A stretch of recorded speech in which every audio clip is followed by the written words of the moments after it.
ஸ்ரீமதே ராமானுஜாய நமக.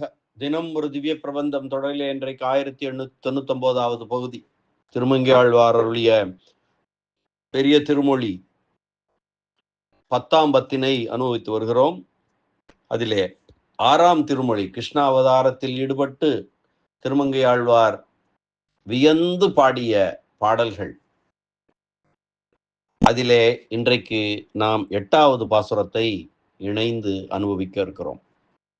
சென்ற பாடலில், அதாவது 7வது பாசுரத்தில், சக்கரவர்த்தி திருமகன் ராமபிரான் குரங்குகளை வைத்துக் கொண்டு கடலை அணை கட்டிய செய்தி சொல்லப்பட்டது.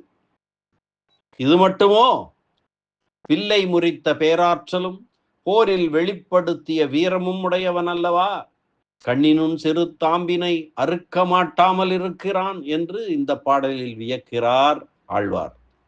வில்லை முறித்த அவன் ஆற்றல், யார்? சீதை மனம் புரிவதற்காக கல்யாண சுல்கமாக வைக்கப்பட்டிருந்த வில், சிவதனுசு, அதை முறித்த ஆற்றல் உடையவன், போரிலே செறிந்த வீரத்தை வெளிப்படுத்தியவன், இலங்கை வேந்தன் ராவணன் மற்றும் எல்லா அரக்கர்களையும் அழித்தவன், அப்படிப்பட்ட ஆற்றல் உடையவன் இங்கே ஆய்ச்சியர்களால் கட்டப்பட்டிருக்கின்ற இந்த கண்ணி நுண் சிறு தாம்பினை அறுத்து கொண்டு தப்பிக்க முடியாமல் இருக்கிறான் என்று வியந்து பாடுகிறார் ஆழ்வார்.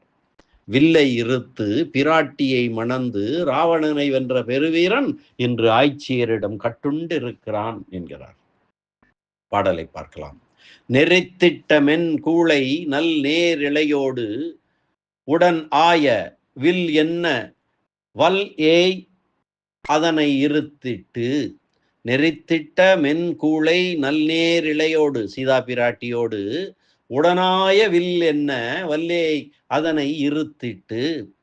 அவள் இன்பம் அன்போடு அணைந்திட்டு இளங்கொற்றவனாய் துளங்காத முன்னீர் செறித்திட்டு. இலங்கை மலங்க அரக்கன் செழு நீள் முடி தோளொடு தாழ் துணிய அறுத்திட்டவன் காண்மின் இன்று ஆய்ச்சியரால் அலைவெண்ணை உண்டு அப்புண்டிருந்தவனே. ராமபிரான் செய்த செயல்களையெல்லாம், வீரச் செயல்களையெல்லாம் சொல்கிறார். நெறித்திட்ட மென் கூளை நல் நேர் இளையோடு, கூளை என்றால் கூந்தல். நெறித்திட்ட மென் கூளை நல் நேர் இளையோடு, நேரிழை சீதா பிராட்டி, உடன் ஆய வில், அவளுடன் இருந்த வில் என்ன வல்லேய் அதனை, வலிமையான அதனை இருத்திட்டு உடைத்துவிட்டு, உடைத்தவன் அவன். அதன் பின் அவளோடு மிதிலையில் திருமணம் செய்து அயோத்திக்கு வந்து அங்கே அவளுடன் அன்போடு அணைந்திருந்தவன். இளங்கொற்றவனாய் துளங்காத முன்னீர், முன்னீர் என்றால் கடல் என்று பொருள், துளங்காத முன்னீர் செறித்திட்டு அணை கட்டி. இலங்கை மலங்க அரக்கன் ராவணன் செழுநீள் முடி தோளொடு தாழ் துணிய அறுத்திட்டவன் காண்மின். அவ்வளவு வீரமுடையவன் தான் இன்று ஆய்ச்சியரால் அலைவெண்ணை உண்டு ஆப்புண்டிருந்தவனே என்று அதிசயப்படுகிறார். இந்த பாசுரத்திற்கு பதவுரை பார்க்கலாம். நெறித்திட்ட மென்கூளை, படிப்படியாக சுருண்ட மெல்லிய கூந்தலையும், நன்னேர் இளையோடு உடனாய வில் என்ன சிறந்த அழகிய அணிகலன்களையும் உடைய ஜானகியோடு உடனிருந்த வெல் என்று பிரசித்தி பெற்ற வல்லேய் அதனை இருத்திட்டு, வலிமையான வில்லினை முறித்து, அவள் இன்பம் அன்போடு அலைந்திட்டு, அவளுடைய கலவியை மகிழ்வோடு நுகர்ந்து, இளங்கொற்றவனாய் இளவரசனாய் துளங்காத முன்னீர் செறிந்திட்டு, ஒருவராலும் பெயர்க்க முடியாத கடலை அணைகட்டி தடுத்து, இலங்கை மலங்க அரக்கன் செழு நீள் முடி தோளொடு தாழ் துணிய அறுத்திட்டவன் காண்மின். இலங்கை நகர் கலங்கும்படியாக ராவணனுடைய மேம்பட்ட நீண்ட முடிகளோடு தோள்களும் தாள்களும் உண்டாகும்படியாக அறுத்திட்ட எம்பெருமான் அல்லனோ இன்று அலைவெண்ணை உண்டு ஆய்ச்சியரால் அப்புண்டிருந்தவன். அப்படிப்பட்ட பிரசித்தி பெற்ற வீரம் பெற்றவன் தான் ராமபிரான். ராமபிரானாக வந்தவன் எம்பெருமான். அப்படிப்பட்ட மேன்மை உடையவன் இங்கே ஒரு மெல்லியலாட் ஆட்சிகளுக்கு கட்டுப்பட்டு அவர்களால் கட்டப்பட்டு அடிவாங்கி கொண்டிருக்கிறான் என்று வியக்கிறார். படிப்படியாக சுருண்ட மென்மையான கூந்தலையும் அழகிய ஆபரணங்களையும் உடைய சீதையோடு உடன் இருந்த வில் என்று பிரசித்தி பெற்ற அந்த வலிமையான வில்லை முறித்துவிட்டு அவளோடு கலவியால் உண்டாகும் இன்பத்தை அன்போடு அனுபவித்து இளவரசராயிருந்து பிறகு காடு செல்ல நேர்ந்த போது கைகேயின் சொல்லால் காடு செல்ல நேர்ந்த பின்பு ஒருவராலும் அசைக்க முடியாத கடலை அணைகட்டி தடுத்து இலங்கை கலங்கும்படியாக ராவணனுடைய செழித்த நீண்ட தலைகளும் தோள்களும் கால்களும் துண்டு துண்டாகும்படியாக அறுத்து ஒழித்த எம்பெருமான் அல்லவா இன்று தயிர் வெண்ணெய் திருடி உண்டு ஆய்ச்சியரிடம் கட்டுண்டு கிடக்கிறான். சீதா பிராட்டியின் திருமணத்திற்கு நிபந்தனையாக, அதாவது கன்யா சுல்கமாக அமைக்கப்பட்டிருந்த வில்லை சிவதனுசை ஒடித்து அவளை கைப்பிடித்து இன்பம் நுகர்ந்தவை முன்னடிகளில் கூறப்பட்டது. நல் நேர் இளையோடு உடனாய இது வில்லுக்கு விசேஷமாக சிறப்பாக அமைந்திருக்கிறது. முன்னொரு காலத்தில் தேவ சிற்பியான விஸ்வகர்மாவால் நிர்மாணிக்கப்பட்ட சிறந்த 2 விற்களுள் ஒன்று சிவபெருமானும் மற்றொன்றை திருமாலும் எடுத்துக்கொண்டனர். பின்பு ஒரு காலத்தில் அந்த விற்களுக்குள் சிறந்தது எது என்ற ஒரு தர்க்கம் எழுந்தது. அதை அறிய விரும்பிய தேவர்களின் வேண்டுகோளினால் பிரம்மன் அரணுக்கும் அரிக்கும் போரை மூட்டிவிட்டான்.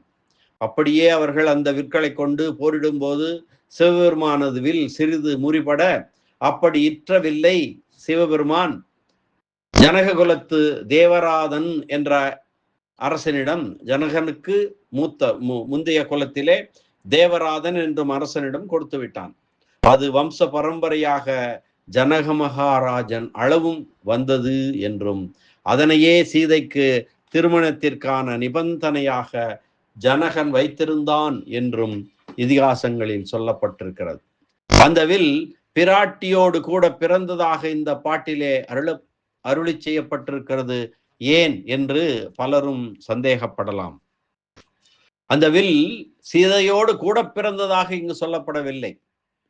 அதற்கு இந்த சொற்றொடருக்கு பெரியவாச்சான் பிள்ளை வியாக்கியான அருளி செயல் என்ன சொல்லுகிறது என்று பார்த்தால், இந்த வில்லை முறித்தவர்க்கு இவளை கொடுக்க கடவதாக நியமித்தபடியாலே, இந்த வில்லை முறித்தவருக்கு இவளை கொடுக்க கடவதாக நியமித்தபடியாலே உடனாய என்கிறது என்ற பொருள் சொல்லப்பட்டிருக்கிறது. சுல்கபந்தத்தினால் பிராட்டியை விட்டு பிரியாதிருந்த வில் என்று பொருள் என்று சொல்கிறார். அதையே நாமும் எடுத்துக்கொள்ளலாம். இளங்கொற்றவனாய் என்றதனால் 12 வருட காலம் திரு அயோத்தியில் இளங்கோவாய் இருந்து கொண்டு பிராட்டியோடு போகரசம் அனுபவித்தமை நினைக்கப்படுகிறது. அதற்கு மேல் கைகேயி வரம் வேண்ட கானகம் சென்று கடல் அடைத்து ராவணனை கொன்ற வரலாறு 3ஆம் அடியிலே சொல்லப்பட்டிருக்கிறது. இப்படிப்பட்ட வீரப்பாடு உடையவன்தான் தன் பெருமையெல்லாம் ஒழித்து எளிமையை காட்டுவதற்காக இப்படி ஆய்ச்சியரிடம் கட்டுப்பட்டு நிற்கிறான் என்று வியந்து கூறுகிறார் ஆழ்வார். இனி இந்த பாசுரத்திற்கான வியாக்கியான சக்கரவர்த்தி பெரியவாச்சான் பிள்ளையினுடைய உரை பார்க்கலாம். நெறித்திட்ட மென்கூளை நல் நேர் இளையோடு உடனாய வில் என்ன வல்லேய் அதனை படிப்படியாக சுருண்ட மெல்லிய கூந்தலை உடையவளான சிறப்பான அணிகலன்களாலே ஒப்பனை செய்யப்பட்ட பிராட்டியோடு உடன் பிறந்த வில் என்று எல்லாராலும் அறியப்பட்டதாய் பெரிய வலிமை பொருந்திய அந்த வில்லினை, இந்த வில்லினை முறித்தவருக்கு இவளை கொடுக்க கடவதாக உறுதி செய்யப்பட்டபடியாலே உடனாய அந்த பிராட்டி உடனாய சீதா பிராட்டியுடன் இருந்த என்று சொல்லுகிறார். வல்வில் என்றும் அல்வில் என்றும் பிரிக்கலாம். 2 வகைகளாகவும் பிரிக்கலாம். வலிமையான வில், வல்வில் என்றால் வலிமையான வில், அல்வில் என்றால் இருண்ட வில் என்றும் பொருள். அல் என்றால் இருள் என்பது நமக்கு தெரியும்.